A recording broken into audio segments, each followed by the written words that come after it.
my daughter's fifth grade dance. Okay, I'm all set. I can see two of me right now because I'm one on YouTube and one on my computer. Okay, with you guys. So, um, I was at school last night and they were doing their international night event, which is, they have food and dances and demonstrations from different parts of the world. And it was really cute and it was wonderful. And I got to see all the kids from all the grades running around, and they're so adorable. Kids are just so adorable when they're totally innocent, right? And they don't know maybe anything really about what life is all about. However, that's not necessarily the case because my daughter is about to go to her first dance ever, and it's the boy girl dance thing, fifth grade. And I was thinking about how this first dance in her life will affect her, and how it affects other kids in her grade when it comes to that whole acceptance thing, especially now we're dealing with this whole boy girl thing, right? Let me backtrack a little bit. So, I always talk about mommy mental health, right? And I just want to say for the record, we right here and now, mental health is not a bad word. It just always comes with a stigma. And anytime somebody mentions mental health, they think, oh, crazy wacko. No, no. Everybody has mental health, whether it's positive mental health or it could be negative mental health. It is just a part of who you are, and there should be no stigma attached to it. So I always talk about where we are in our lives as mothers, whatever stage you're in, whether you are married, whether you are divorced, whether you are a young mom, whether you are a mom who had your first child at 40, you're a working mom, stay at home mom, it doesn't matter. As far as the dynamics of being a mother, I always like to backtrack to as young as you can remember and your experiences and how they shaped who you are today as a woman, as a partner, as a mother, as a friend, whatever it is. There's always a reason why we behave that the way we do, right? Whether it's good or it's bad, whether it has a positive impact on us or it has a negative impact on us. So my daughter has been talking about this fifth grade dance now for a few weeks, and she has a little fifth grade boyfriend at school. She's 11 years old. I know some of you who have younger children, like, oh, fifth grade boyfriend. Some of you who have kids that are the same age as I would be like, oh, you let your daughter have a boyfriend. It's a fifth grade thing. No one's going on dates or anything. They email each other. They've actually barely said more than 10 words to each other at school, but they do communicate. And I'm actually friendly, reached out to the mother of this little boy, and we talk back and forth, and our children know that we talk back and forth, and they know that we monitor everything that they do and that we are on top of all of it. And I think that conversation with your children about these things is, for me, education, communication is sometimes, I think, the better parenting technique, at least in my life, versus being a helicopter parent or trying to keep them, I guess, innocent and not expose them at all to the real world until maybe you think that they're ready. So that is a personal choice. But again, I always like to trace back my steps as far as how I parent and how I deal with my partner and all of that kind of good stuff. And this fifth grade dance has been really on my mind because they're in fifth grade. They are kind of embarking on that whole preteen hormonal thing. Boys like girls, girls like boys. Who knows? Boys might be boys who like boys and girls who like girls, whatever. Um, and my daughter comes home and she talks to me about what goes on at school. I have friends, I have mom friends that tell me that their kids don't tell them anything. My daughter tells me everything. My son tells me everything. I'm glad that they or feel comfortable enough to communicate with me about things that go on in their lives and other people's lives as well, kids at school. And this fifth grade dance is coming up in a couple weeks, and it just got announced, I want to say the beginning of this week or the end of last week. And so now all the kids are going wacky about who's taking who to the dance, who's asking who to the dance. Well, my daughter is not going with anyone to the dance. She's going to meet the boy that she likes at the dance. I think some of the parents might be allowing their children to actually go together. I'm not exactly sure because this is all like third-hand information or second-hand information. Probably third-hand by the time it gets to me about what is talked about at school. But it sounds like there's a lot of like who's going with who and who's asking who and that sort of thing. So my daughter likes to tell me about her relationships and her friendships, and she talks about, who's in a bad mood, who's in a good mood, why they might be in a bad mood, why they might be in a good mood, whatever it is. We like to talk, about we like to talk about the behavior of behind the personalities, because I always tell my kids, like, never judge a book by its cover. You have no idea what's going on in their lives. You don't know what's going on at home.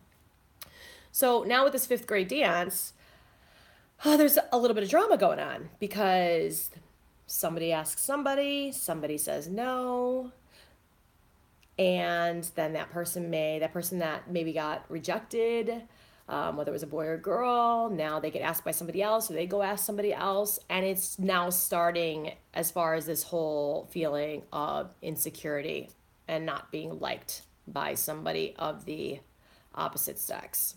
So I was talking to Grace about it last night, and Dominic was in the other room when we were discussing it, and I said, you know what? This whole boy-girl thing, it's going to happen eventually.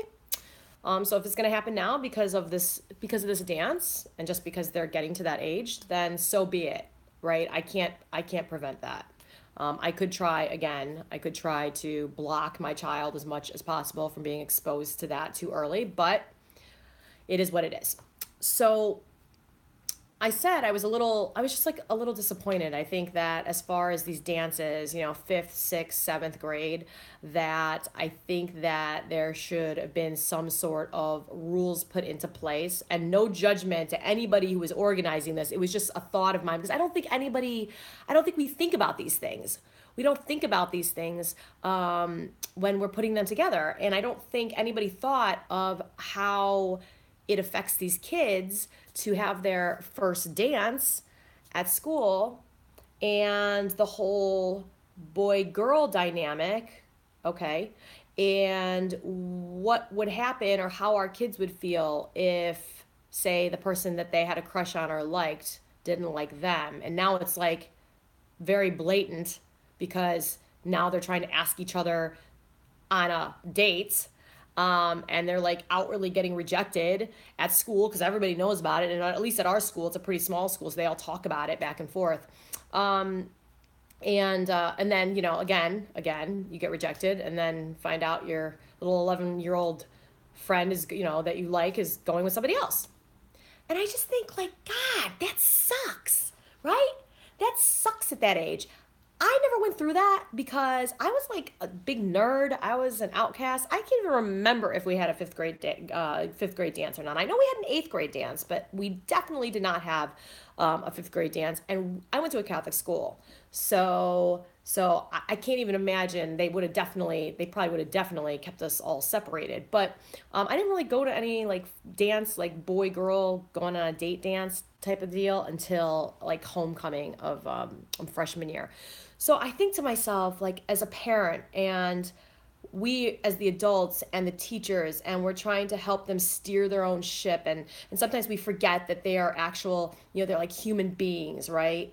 They're human beings. They're not just children. We don't think about these things. That what are we telling them, or what's the message with that fifth grade dance, without putting any sort of, I guess it's obviously on an individual basis, each parent handles it, but I wonder if for these kids who are in fifth and sixth and seventh grade, and we're having these mixers and these get-togethers, should we be putting some sort of rules or guidelines as far as not putting all that pressure and saying, hey, you guys, you're 11 years old, you're 12 years old, you're in fifth grade, you're in sixth grade.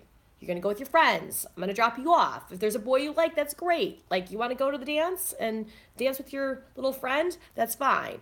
But try to avoid, trying to avoid that stress that we are putting on these kids and that they are putting on themselves because they just want to be liked. We just like internally, we just want to be loved, right?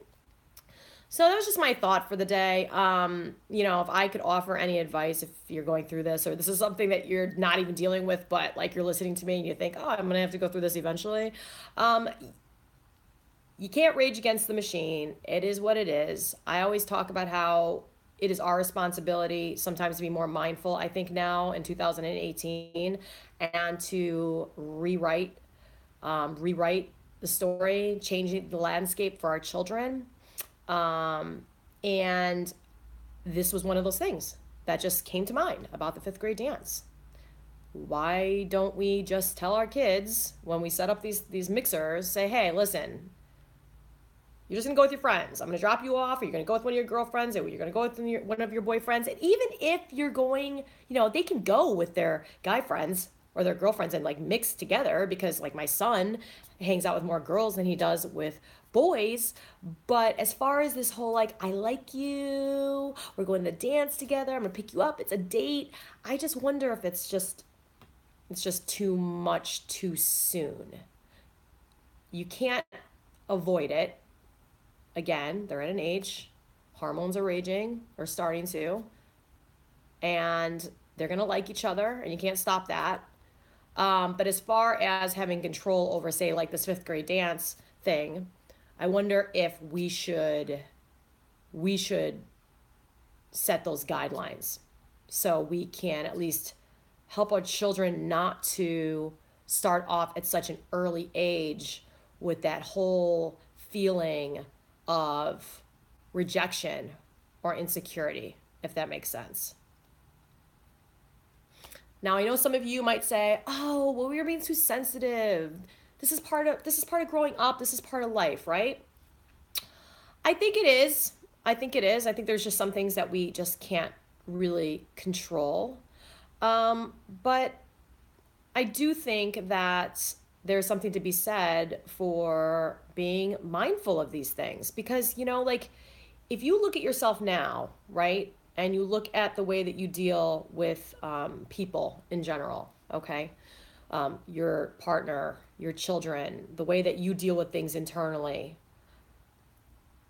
there's always a reason for it. And you can always trace back those steps. And I bet every single one of you, especially when it comes to like insecurity and rejection, I bet every single one of you could come up with a story from way back when, whether it was when you were in college or when it was when you were 11 at the fifth grade dance that you really liked somebody and you wanted to go with them and they didn't like you and they liked somebody else. Like that stuff sticks with you. That stuff sticks with you. Like the way that you are as an adult, it all stems way back when. And it could just set you in a specific sort of motion, just one experience. One experience. I believe that. I can say that about many things about myself and the way that I've been as an adult and some of my behaviors and my actions. I can absolutely trace that back to certain situations as an experiences as a child, not just with my peers, but also within my own family and how my parents dealt with me and my siblings and treated me specifically. So just a thought. Have conversations with your kids about this. I hope that you can develop a good relationship where you can have open dialogue with your children. And I hope that doesn't change. My daughter's 11, and she's in this, preteen stage, and she may completely stop talking to me about everything. I might be not the cool mom. I'm old. I don't know. I know nothing. Don't tell me. I don't want to tell you. Don't give me your advice. Same thing with my son. But I think it's very important to start early on and pay attention to what your kids are telling you, because they start talking about things at a very early age. We're talking about like preschool, preschool, kindergarten. And if you create that relationship from very early on, because again, they are little guys who need your help navigating through life. If you start that dialogue early and you pay attention to what they're talking about and you teach them about what's going on as far as relationships and communication with others, I believe that when they get older, that it will be easier to be able to communicate, and they will want to communicate. Again, I'm in that stage. I know some of you with teenagers and kids that are older are going to tell me, oh, forget about it. It doesn't matter what you do, they're going to stop talking to you anyway. I haven't gotten to that stage yet, but it's, start early on, because if you can't control the environment around them. Like if I could, I would have said, hey, this fifth grade dance, like, it's awesome, it's great. I think it's wonderful for them to go out and have fun with their peers, but like, let's just put a rule that there is no, nobody's asking anybody to the dance. Like, you're too young, you guys can go with your friends and meet there, that sort of thing. But I can't. That wasn't my thing, and I didn't put that together. So you can't control everything that goes on. You just got to roll with the punches. But I think that it's very important to be mindful, listen, and to talk to your kids about this. Sometimes I think I overtalk things with my children, but they listen and they pay attention, because then they mention it to me later on. It could be like weeks and weeks and weeks later on, and they will bring up something that I said about, oh, yeah, mommy, this person with this so and so was in a really, really bad mood today. And, I know that they didn't get asked to the dance or whatever it is. And they are taking it out on all of us because they're really upset, because they feel really insecure and feel rejected or whatever it is. They'll remember that, because they'll remember that 3 months from now when something else is going on, and they're like, oh, their best buddy all of a sudden becomes like completely isolated and just not in a, just can get mean and nasty and short, and they'll remember like, oh, maybe that person's going through something. I can't take it personally. I can't let it bother me. So I guess my lesson for the day is that we can't control everything, that we need to be mindful and think about the experiences that they are having very early on, how it can really impact how they see themselves, how they deal with themselves, how they see the world as they move on from that experience. So, thank you so much for listening. And I didn't have any comments today. No comments today from my mom's group. But if you do watch this, it was a little long.